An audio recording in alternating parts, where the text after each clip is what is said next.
जय जिनेन्द्र। आज की कहानी है जानना क्या है, वर्तमान या भविष्य।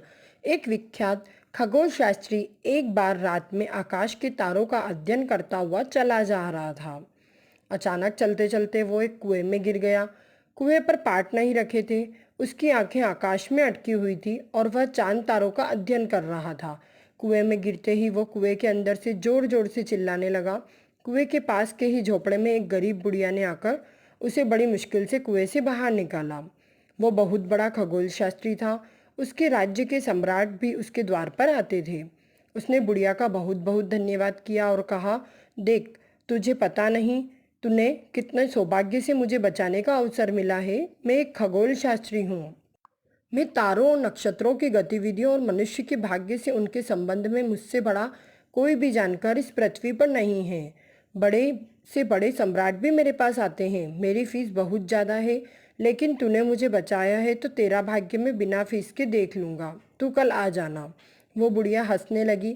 खगोल शास्त्री ने उस बुढ़िया से पूछा, माई तू हंस क्यों रही है?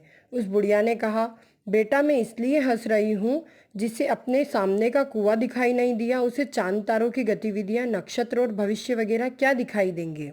तुझसे अपने पैर तो संभलते नहीं है और तू मेरा भविष्य क्या बताएगा। होश में आ। कहते हैं कि इस घटना से उसके जीवन एक क्रांति का कारण बन गई। यह बात भी इतनी ही सच थी कि पैर के सामने कुआं है और वो दिखाई नहीं दिया। मगर उसे कुआं क्यों नहीं दिखाई पड़ा? ऐसा नहीं है कि उसके पास आंखें नहीं थी। उसके पास आँख थी, मगर आँख दूर के तारों पर अटकी हुई थी।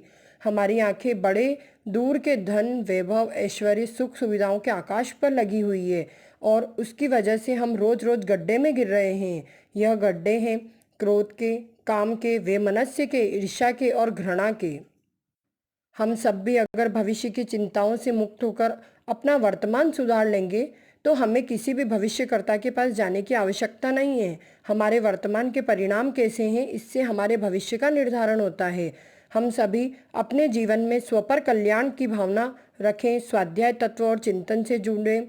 ज्ञानी गुरुओं ने जिस मार्ग को पाया है, हम भी उन्हीं का अनुसरण करके भविष्य में उन जैसे ही पूर्ण सुखी हों। ऐसे वीतरागी मार्ग को बताने वाले सच्चे देवशास्त्र गुरु का अनुसरण करें और हम भी उन जैसे आनंद का पान करें, सुखी रहें। जय जिनेन्द्र।